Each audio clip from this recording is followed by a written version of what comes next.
if you've ever used this 4-letter word to describe your life. Busy. Keep that hand up if you have ever felt like you have too much to do and not enough time to do it. Yes. Now, have you also felt like you have sacrificed at one time or another your sanity and your health in order to get one more thing off your to-do list? Yes. Now, we would think that that's what's creating the burnout, that that's what's creating the turnover. But I've been researching this for the last decade, trying to figure out what it really is that causes us to burn out, and it turns out it's not those two things. In fact, there's 2 KPIs that keeps coming back to every single time. It's our subconscious beliefs, the beliefs that we have in our mind that are dictating the story we're telling ourselves every minute of the day. And the second thing, as you've been hearing consistently through the keynotes, is a lack of trust and leadership.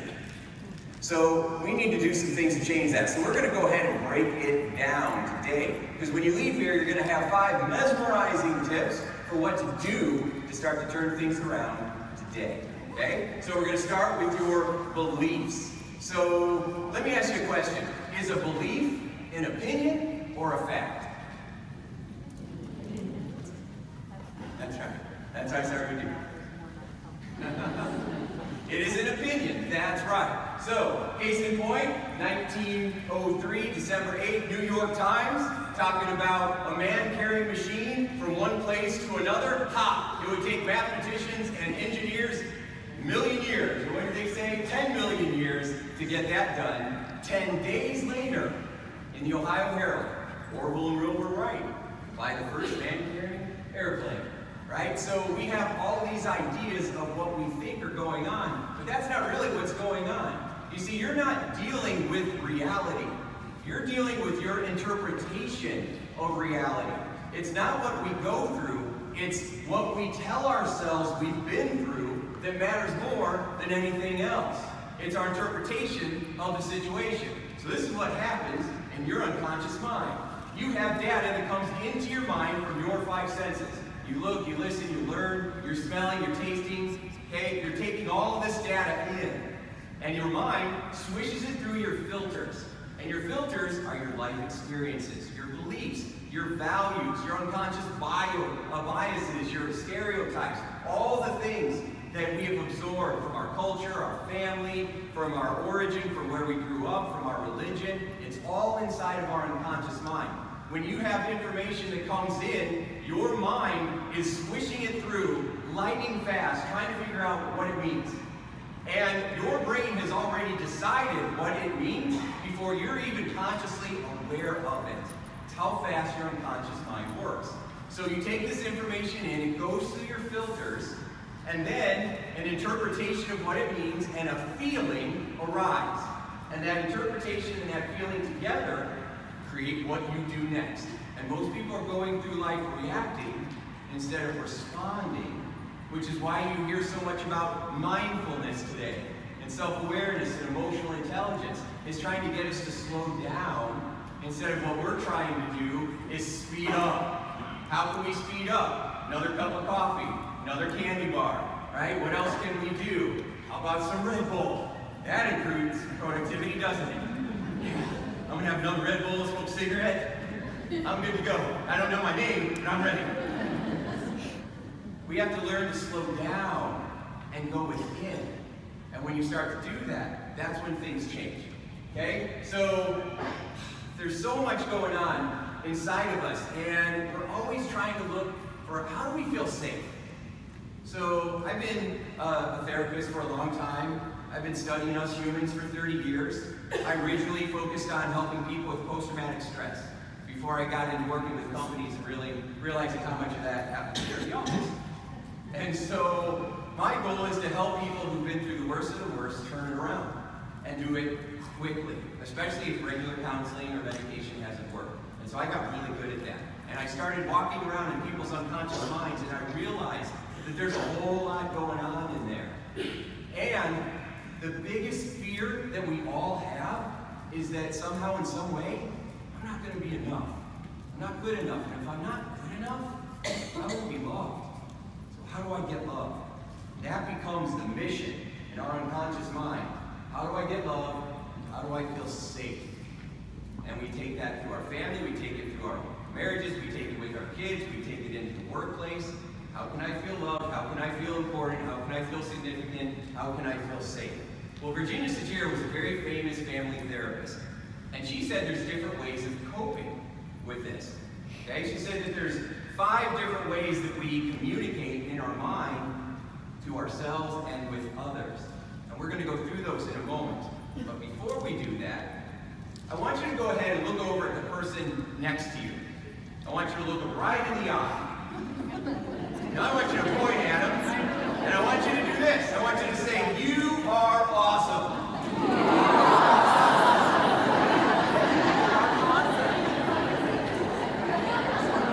That's pretty good. Now I want you to go ahead and look them right in the eye, and I want you to say, "I'm awesome too."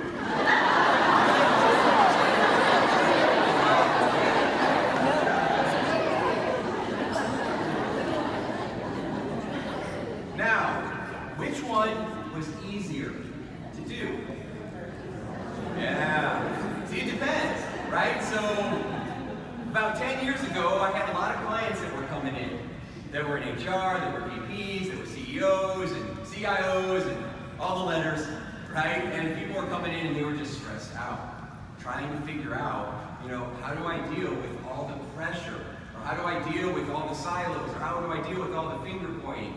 And, what do I do? And I say, we got to start helping people feel good. You got to love them up. My little acronym, we'll talk about it in a little bit. But you got to help people feel cared for. And you got to start with doing it for yourself. Because what I found from working with all these leaders, I do these mesmerizing leadership workshops, and all these leaders, what I'm finding is that some people are very comfortable complimenting others, but they're terrible at complimenting themselves. Or they're really good at complimenting themselves, not so much at complimenting others.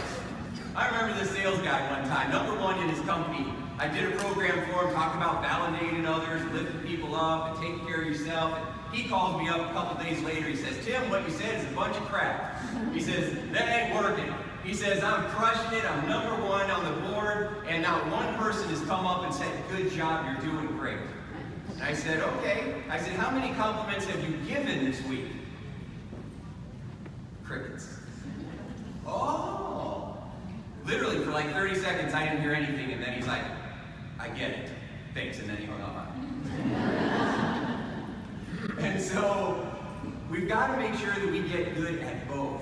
Filling ourselves up so we have the ability to fill others up too. And often what we're doing is we're running on empty. A lot of leaders have this fearful belief inside that I don't have enough time to barely take care of myself or get my stuff done. How am I supposed to train other people? How am I actually supposed to develop other people when I'm barely getting through on my own? And there's lots of ways of doing it, but that is a fearful belief. And our beliefs are constantly strengthening us or holding us back.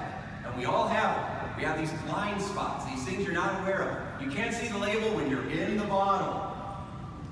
Which is why it takes coming together and working with each other to figure things out. But when we're under stress and pressure, we either get really loud and frustrated, which causes people to run away from us, or we shut down and start to retreat and disappear and become real withdrawn because we're trying to just shoulder it all.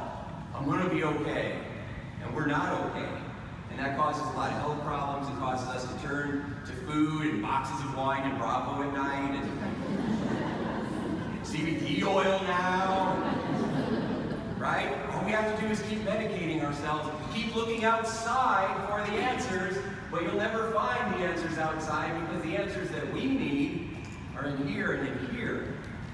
But we keep being told to go out there and have the right tools and the right data and the right software and the right this and that.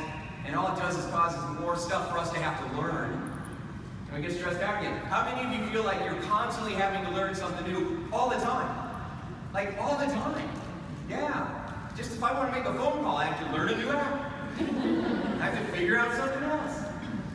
And so it just makes us worn out.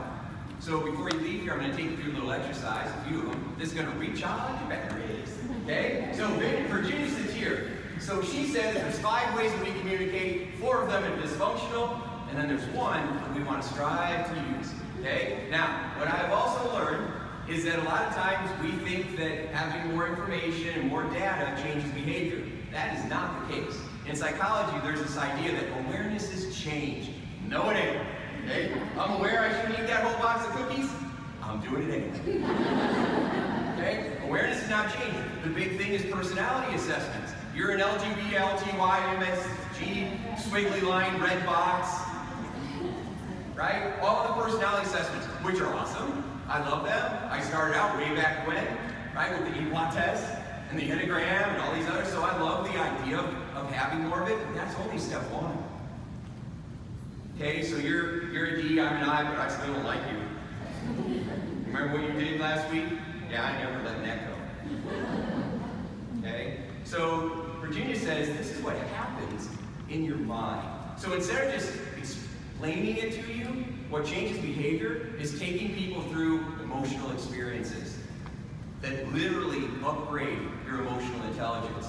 That's what we're going to do right now. You excited? I'm excited too. Okay, so here's what we're going to do. Okay? I'm going to go ahead and let you just stay down in your seat for a second. But this is what I want you to do. Okay? This is number 1. This is called the placator. So I want you to put your hands together like this. Now I want you to repeat after me. Okay? As long as you're okay. As long as you're okay. I don't matter. I don't matter. That's the placator. See, the placators, like I had a PhD in this, okay? Placators hate conflict. We don't like it. We want to avoid conflict because it makes us feel anxious. We have so much anxiety because we always feel like something wrong is going to happen and then I won't be safe. I won't be safe. And so we want to avoid conflict. As long as you're okay, then everything else will be okay. We bite our tongue. We take a step back.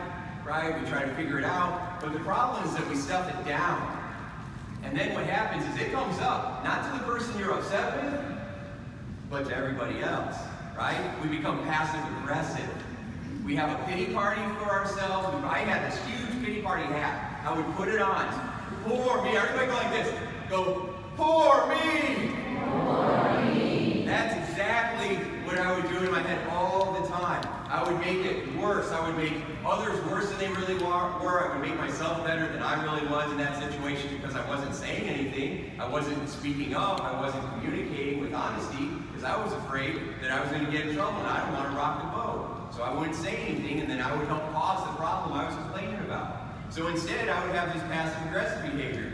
You know, I'll be like, everything okay? Yep, everything's fine. I'm going to slash your tires after work. Because that's what I'm thinking in my mind, right? But I won't say that because I don't want to rock the boat. So then we have the second type. That's the blamer, okay? Placators and blamers usually get married.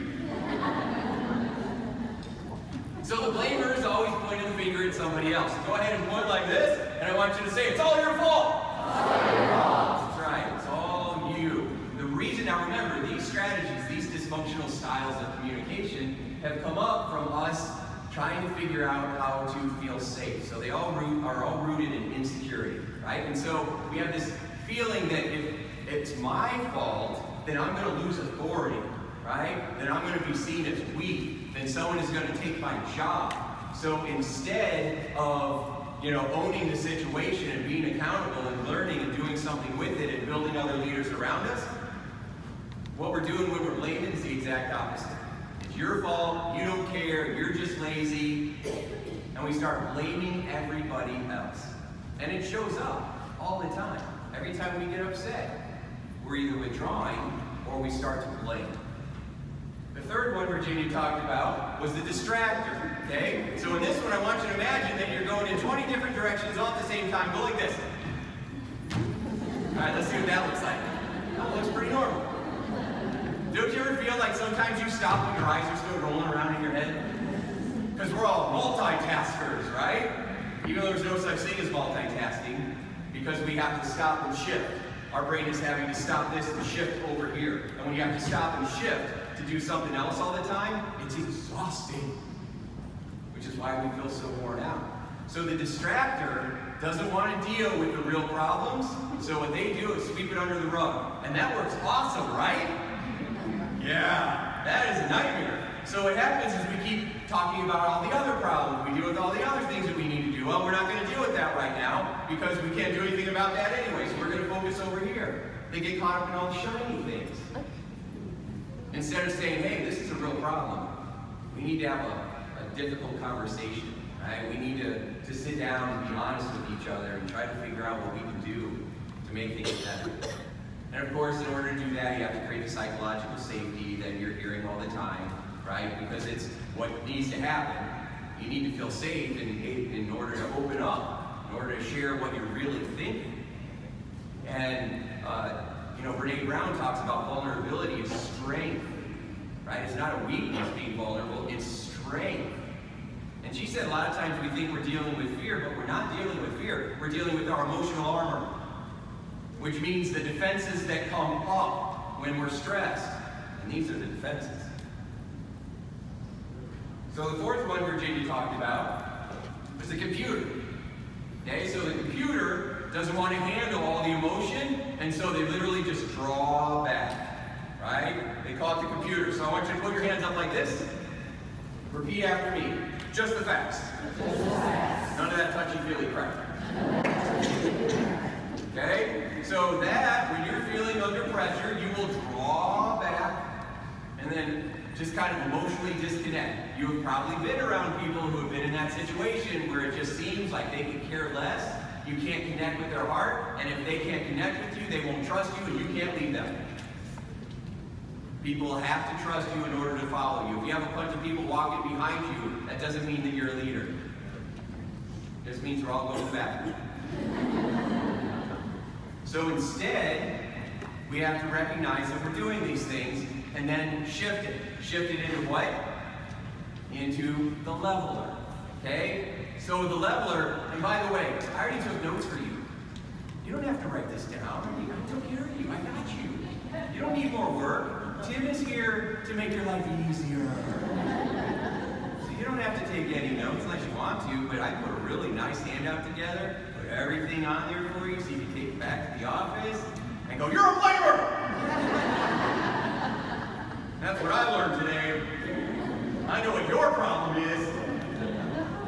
So instead, what we need to do is get into the leveler. And the leveler does this. Put your hands out for me, please. The leveler says, this is who I am. And I am enough. And so are you. Woo! Look at your partner, give him a high five. Nice. I like the high fives. Keep that going all day long. Just walk up to people. They won't even know what you're doing. Go, hey! They'll love it though. You'll find your soulmates. They'll be like, hey! And the others will be like, Pharrell. So the leveler says, I'm okay if you're okay. We need to be honest in our communications. We need to be direct in our communications. And we need to have empathy. Right? We need to think about what we're going to say. Some people are really good at saying what they're thinking, but they're not thinking about how the other person might feel. Well, that ain't my problem. You're a grown adult. It is your problem if you are in a leadership position, and everybody should be a leader of themselves. Doesn't matter what your title is. Everybody in this room is a leader of themselves. So they're either really direct or they're not direct. We go all the way around. I'll see my wife do it sometimes. She wants to say something in a text. She goes all the way around what she really wants to say, and then she puts LOL. And so that's why we have emojis. So we got to make sure that we're recognizing these things that we're saying to ourselves. So this is what happens in the collective mind of humans. Everybody stand up, please. All right, so this side of the room, with this section all the way back, you're going to be the placaters, okay? Oh, as long as you're okay. Okay? This side of the room, you're going to be blamers. It's all you, okay? You guys are going to be the distractors. Oh, what's going on? Okay? You guys are going to be the computers. Get me away from these lunatics. Okay? Just the facts.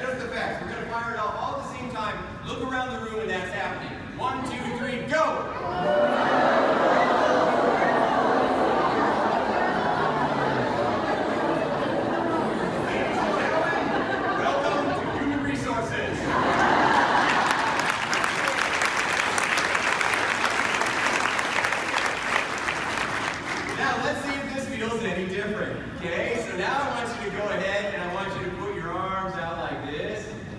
Take a breath through your nose. It always starts with the breath. Let it go. That's right.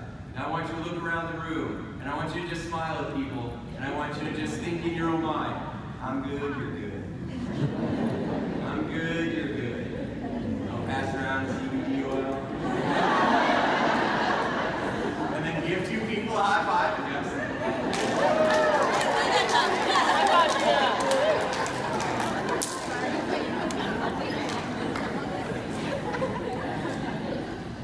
So here's some common self-limiting beliefs that I have found that are running rampant in the workplace today. And I've spent a lot of time with HR directors and leaders, a lot of time with employees and the leaders who are trying to keep everything together in this fast-paced, ever-changing world, right? And so here's the first one. I can accomplish everything without help or sleep. You'll hear younger generations talk about how I just want to make sure I reach my fullest potential by driving myself crazy.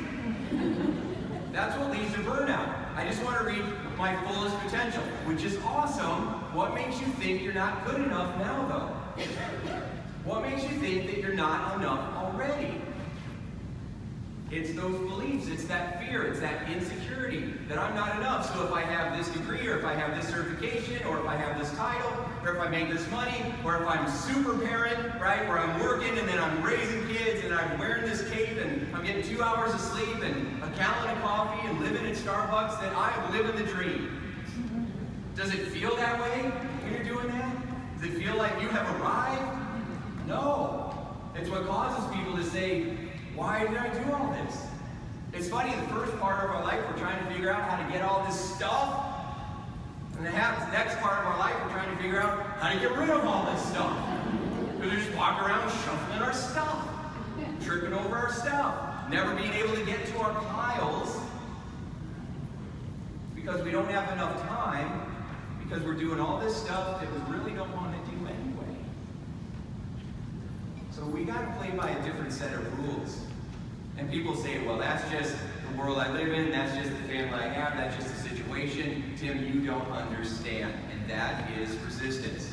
Whenever you have a breakthrough, there's always 3 phases of a breakthrough. Phase 1 is resistance. Every time you have the seed of hope, a tree appears, the shadow appears as well. The resistance appears as well. Every time you say, I'm going to exercise today, you get up and you stub your toe.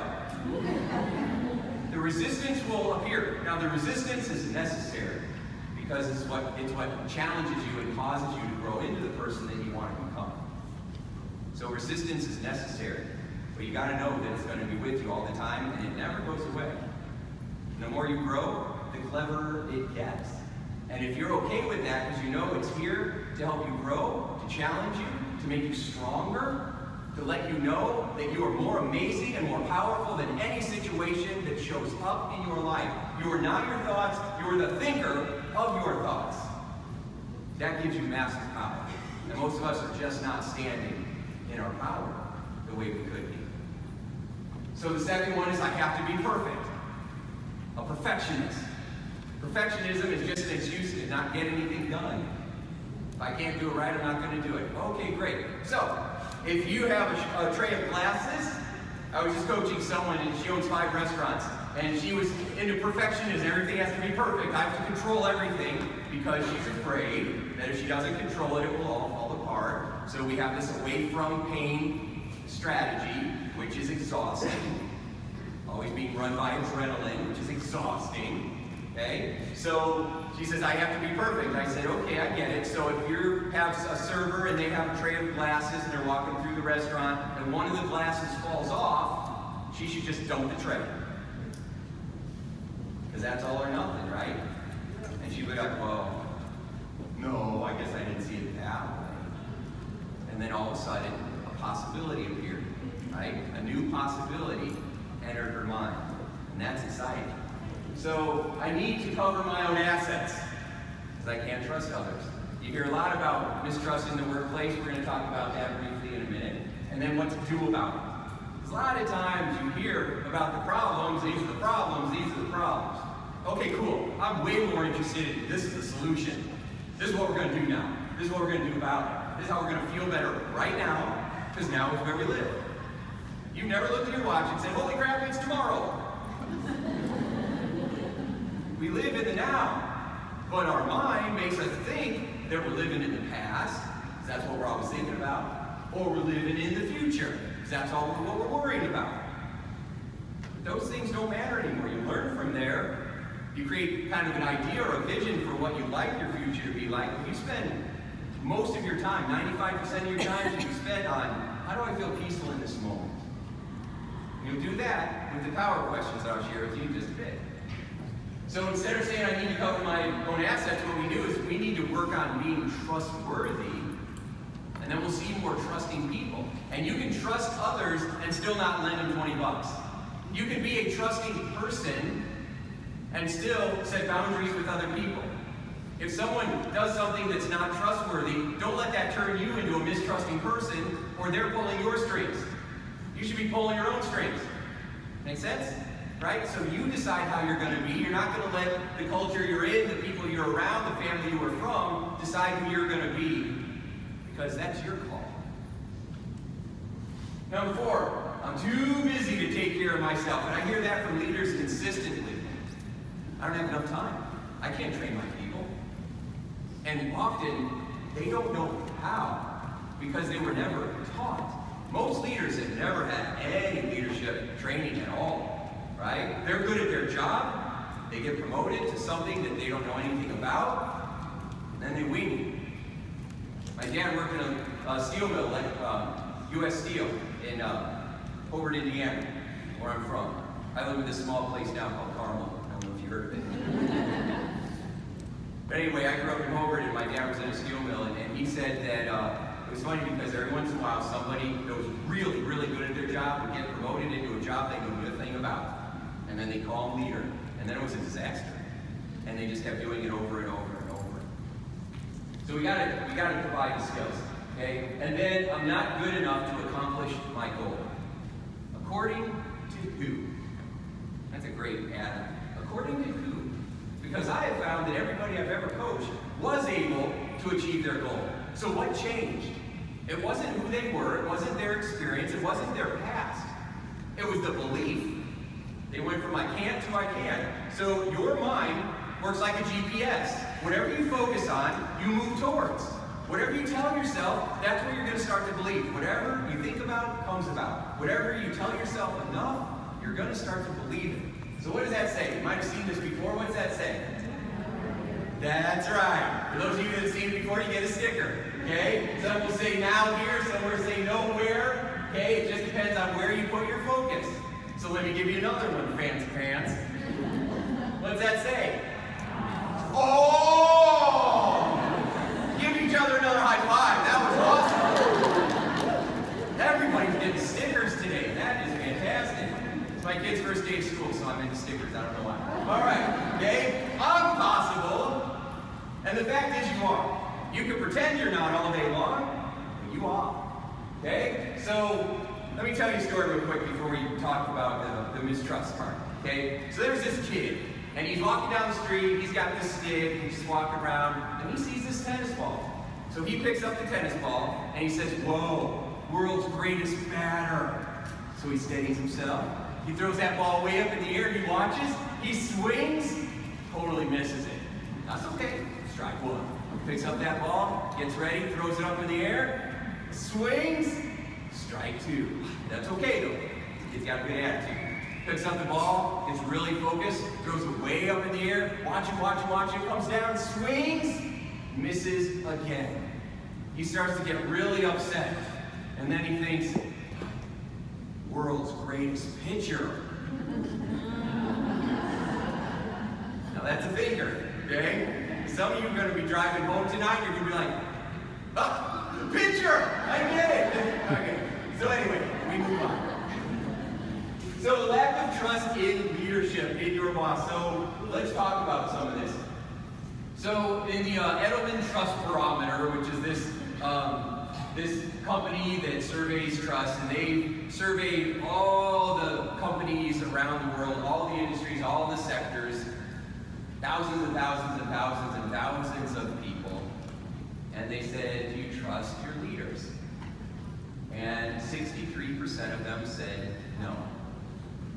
That's a big number. It's actually gone down.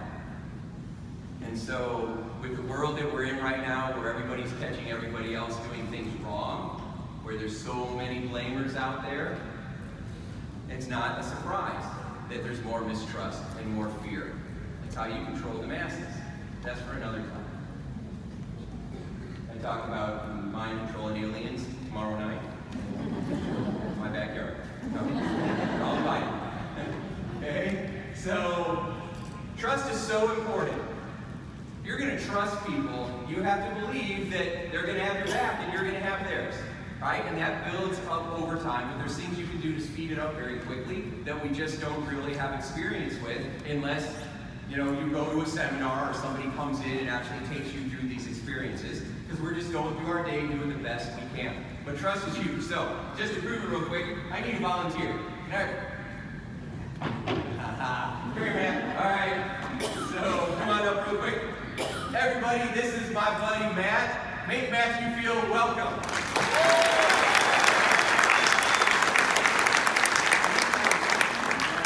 He just got his CP2. How about that?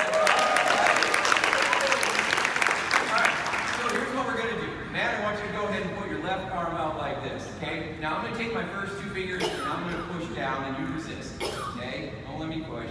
Okay, good. Now, I want you to think about someone that you trust, like your parents, right? So we were talking before. So think about your parents. Now I'm going to push. You think about trusting them. Now I'm going to push. And you don't let me.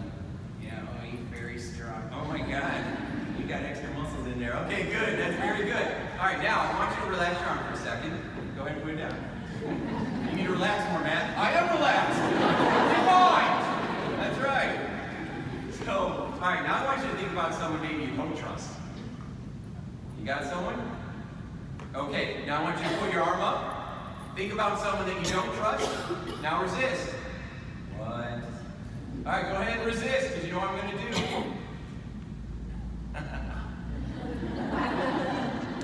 Now I'm not pushing any harder. His arm is way stronger than my little two fingers, okay? But the fact is that physically, when we are not trusting others, we get weaker. Physically, we get weaker because of what happens psychologically. Okay? Now I want you to go ahead and think about your parents again. Nice and strong. Yes. Good. Give Matt a round of applause.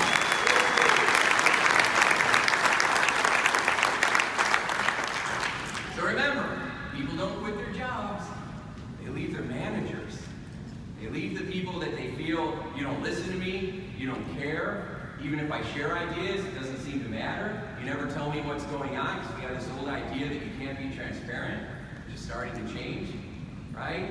Or it just feels like nobody knows what's happening, and the level of uncertainty causes us to make up lots of stories.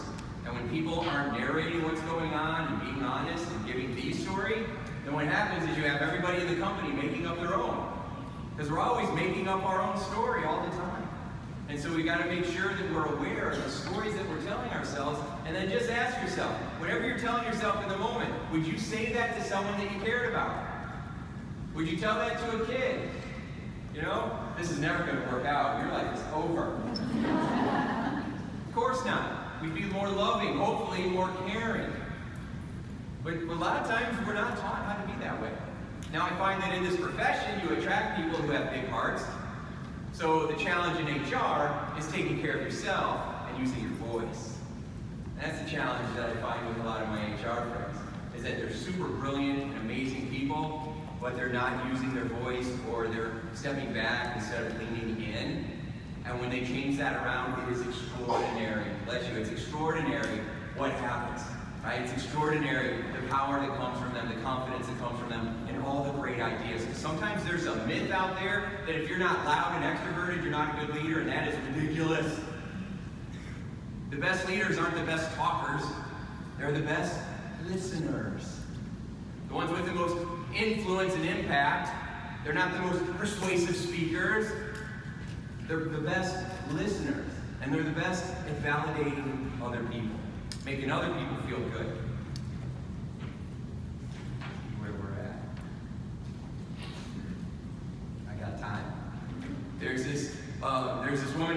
HR, and she is in a very, has a very important job. She has to find this replacement, and it's down to 2 candidates, and it's a really high-profile position. So she has the first one come in, and this guy starts talking about all his accolades, and where he's been, and what he's accomplished, and all the things he's done. And by the end of the conversation, she feels like, oh my gosh, he's the most amazing person in the room.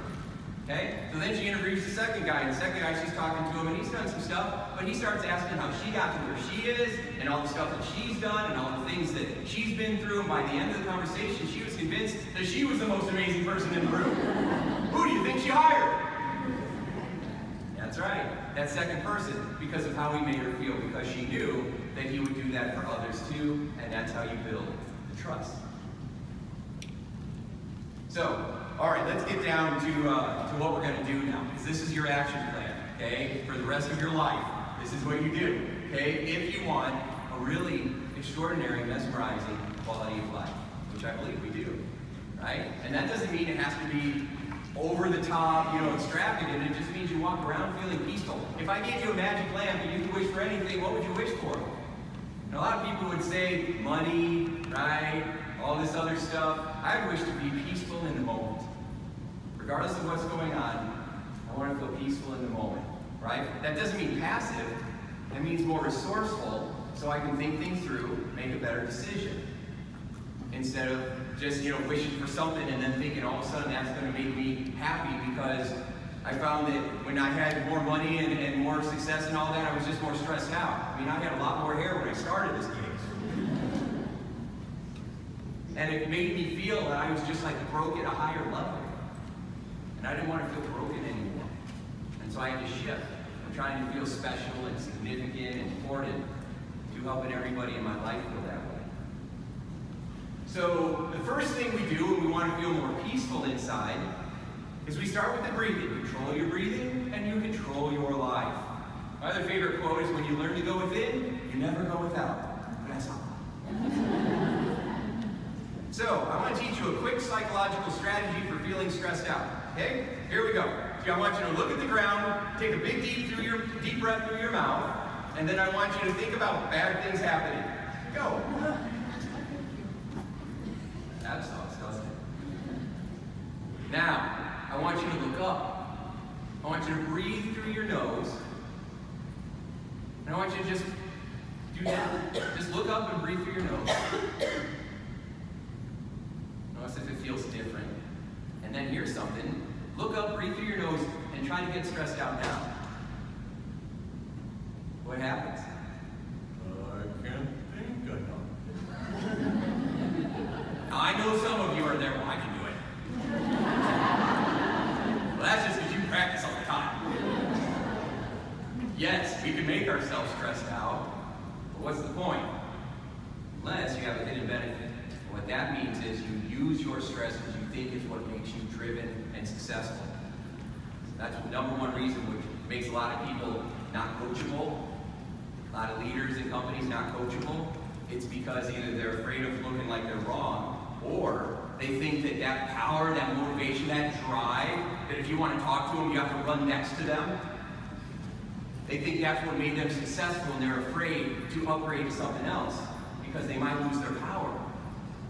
They don't realize that that's keeping them from hitting the next level of success for them. So we always start with our breathing. Take that power breath in. Then we use power questions, okay? So William James Fodder, modern psychology, said the greatest discovery of the 20th century is the quality of your life is being determined by the quality of your thinking. And then Tony Robbins said the quality of your thinking is determined by the quality of the questions you ask yourself. We walk around asking ourselves questions all day long. What questions are you walking around asking yourself? Why does this always happen to me? Why can't this work? Whose fault is this? Why this? Why me? Why now? Why not? Maybe you're ready for something. You're being prepared. If you won't go where you're supposed to go, the universe will move you. Amen. So we use power questions, okay? So power questions focus your mind, they direct your mind, because where your thoughts go, you go, right? So what you're asking yourself is, what's my outcome? I don't know where I get this accent from all of a sudden. I just get excited. Okay, what's my outcome? How do I want to feel? Not why do I feel so stressed all the time, what do I want to feel? What's some things that I can do to feel that way right now? What's one thing that I can do? See, if you ask yourself a good question, it's going to give you a good answer. If you ask a lousy question, why don't things ever work out for me? Your brain has to answer. Because you're a loser. You don't deserve it. Oh. Okay? So instead, we ask a better question. What resources do I have? Who can I lean on for support? Right? What can I do to start to feel more peaceful in this moment? What is the ultimate outcome that I want? I know this is happening in this moment, but what's the ultimate outcome? How do I want everybody to feel once we're on the other side of this? And that's where your respectful communication comes in. So we focus on our power questions to improve the stories we tell ourselves. The third thing we do is assume the best in yourself and others. It's always take care of ourselves so that we can take care of others. It's not take care of others at the expense of ourselves. And it's not take care of ourselves and everybody's on their own. Fill your own cup up so you have enough abundance that you can share you can fill other cups up. But then keep filling your cup up too. We've got to have that balance. So the problem with assumptions is a lot of times we're always assuming things. And one of the biggest assumptions in corporate America is that everybody's on the same page. Would you agree with that? Would you agree that everybody's on the same page? No way. Right? Everybody has a different story, a different viewpoint, but we think we're on the same page. And that's why it's so important. The whole reason to do trainings is just to create the conversations. All the experiences are designed to create aha moments so people can feel secure enough to actually have productive conversations. And that's where the magic happens. That's where the huge breakthroughs happen. Right? So we want to assume the best in others because a lot of departments are just pointing fingers at each other. Like they actually think that they're trying to wreck each other's day on purpose, and they're not. Everybody's doing the best they can. But it's assumptions, it's miscommunication, it's those fearful, unconscious beliefs and biases that often we don't even know we have, and that's what makes them hard to solve. And that's why so many times we'll try so many different things to improve. We'll have a Friday pizza party, we'll do the Myers-Briggs, or we'll do a disc, and then people seem to go right back to what they were doing before. And it's because we didn't shift the beliefs. We gave them data, but we didn't shift the beliefs, so it couldn't turn into something that's sustainable over time. Number 4, love your teammates. You want to walk around and love each other the whole rest of this conference. Okay? So what in the world does that mean? That means listen to, understand, and validate. Right? You just want to help people feel heard. And there's simple ways you can do that. The mesmerizing leaders that I've watched and studied over the years, they always slow down. They make time for you. Yeah, they might not have an hour to talk. They might not have 5 minutes. But they got 30 seconds to say, how you doing? Right? And then she smiled, right? So the reason that we do that is because a big commodity today is our full attention. How many people stop you during your workday and just stop to give you their full undivided attention? Does that happen all the time? No. Most people are deprived of that. We're hungry for it, which is why we feel so disconnected. We want to feel that connection with ourselves and with others. So making eye contact, smiling, right? Catching people doing things right, offering specific compliments. Not just great job, but you're actually telling them why specifically you're impressed with them. Or if you give them feedback, you're always looking for a way to lift them up while you're giving feedback, right? So, you know, you have so much potential inside you, and so I want to bring up this issue because I see how it's holding you back, and I know you're better than this, so we're going to figure out what we can do to take you to that next level, because you got it. We just need to refine a few things. Is it okay if I share some feedback with you to help you with that? You're like, okay, sure. Because they're not feeling defensive anymore, or critical or shut down, because they feel like you're on their side helping them out. Does that make sense? So, if you feel compelled to go out for the rest of this conference today and try this out and just love on people, say yes. Yes. All right, let's see if we can get a bigger one. If you feel compelled to bring the love, ladies and gentlemen, at the HR Index, say yes. Yes. Okay, now where's your arm? You got to go yes. Okay, right? Everybody want? No, wait a second. I like it though, I like it. Okay, here we go. Ready? 1, 2, 3. Yes. Now, why do we do that? Because you also have to get your body into it. We're too damn sedentary. We're sitting all the time. All the blood's in your butt. It needs to be in your brain. But we're sitting all the time, right? We get up so we can go and sit somewhere else. We gotta be moving. You ever seen water that never moves? We call it swamp. Well, you, like the planet, is 80% water. You don't want to be swampy. It'll make you tired, and you won't sleep well, right? And then we go through and then here comes the Diet Coke. So instead, what we got to do is we got to start to move around a little bit more and get our body into it. That's why I'm always saying, do the high five. I'm getting you to move up and down and all around. You got to get your body into it and you will believe it. If you walk around saying, I am a good person, it'll never happen. But if you walk around going, you know what, I am a good person. Every day in every way, I am getting better and better. You just keep saying that, guess what will happen? Your brain will start to believe it. You'll be like, you know what? You could be right. You could be right. And that creates possibility. The next one is you want to put together your sanity and health inventory toolkit. Okay? So when it hits the fan, you're prepared. So, did you get your picture? Okay. So this is what it might look like. Okay? You actually gather your resources. So you get a favorite song you used to listen to in high school. Get a playlist. You start to feel stressed, put your earbuds in and hit play. Or close your eyes for 5 minutes. Instead of speeding up, slow it down. Take the power breath. Look up. Close your mind. Close your mind. Close your mind. That's actually pretty good. Close your mind. Now you're going to feel like you can't, like it's going, and that's okay. Just sit for 5 minutes and be okay with whatever happens and just focus on your breathing. You can watch a little short 1-minute video on YouTube, something that's funny, something that's inspirational, something that cracks you up. You can do a little stretching, moving, rolling around. You can use some essential oils. You know, the olfactory sense of smell is one of the most powerful senses we have. And so some lemon, lavender, eucalyptus, pine, whatever it is that you like will help you feel good. Some people it's suntan lotion, right? And so it smells coconutty, that feels good. You can call a friend. I called a friend, I was stressed one time, and he told me this joke I thought I'd share it with you real quick. He said, there's this guy, and he was all stressed out, and so he wanted to go and relax, so he decided he was going to go horseback riding. And so he goes out to this dude ranch, and the cowboy puts him on this horse. He says, this is my best horse. He says, but I got to tell you, this horse is very religious. He's like, what? He says, he's a religious horse. The guy's like, I don't know what that means. He says, if you want this horse to move, you got to say, praise the Lord. And if you want this horse to stop, you got to say, hallelujah. And the guy's like, what? He says, yeah, you want him to go? Praise the Lord. You want him to stop? Say, hallelujah. The guy's like, no, ridiculous. He says, all right. So the cowboy leaves, and he's sitting on the horse. He's like, all right, let's go. Come on, horse, move, move. Kind of kicking him with the stirrup. Come on, horse, giddy up. Let's go. Horse is not moving. He's like, oh.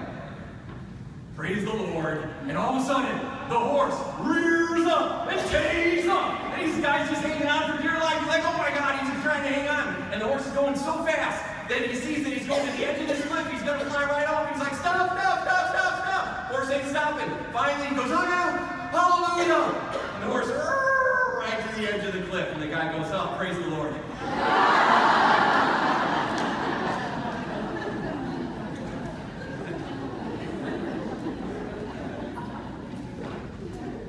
So there's these 4 philanthropists.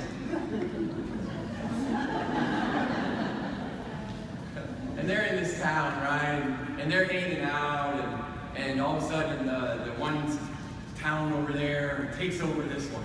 They're like, oh my gosh, and they put all their men and young boys and their warriors into these horrible prisons, right? And so one of the leaders in the community says, you know what, we can't have this. And so they walk up to one of the guards and try to bribe him. And they say, hey, you know what? I got a textile mill, and you know, we can make some blankets. You can take the mill, just give our people some blankets so that they're not laying on rocks, so that they have something more comfortable, so that they're not just on the ground. And so the guard said, okay, fine. So all of a sudden he got that, and now the men and the boys were more comfortable in these prisons, laying on the blankets. So the other leader said, I want in on this too. And so he walked over into another guard, and he said, hey, they're so dehydrated, they need water. They haven't had any water. I've got these wells, take them, just give them water. And so they said, okay, so now they got water and blankets in their prison and are a lot more comfortable. And then the third leader said, well, I want to do this too. So he walked up to a guard and said, hey, they're really hungry, they haven't had anything. I've got this grain. He said, you can take it, just let us have some bread for them. So at least they're not chewing on the rocks. And they're like, cool, so now they've got this water and blanket and bread, and they're more comfortable in these prisons. Well, the fourth leader happened to be an HR. She said that there is something really wrong with this picture. So she waited till the middle of the night, and then she went up to one of the guards, and she gave him a whole bunch of money, and she got the keys, and she walked over, and she unlocked those prison gates, and she set the men free. You see, ladies and gentlemen, the purpose in life is not to try to figure out how to get comfortable in our mental prisons, but to realize that you have the keys to set yourself free. Now, we started this meeting on our feet, so we're going to end it on our feet. So everybody please stand up.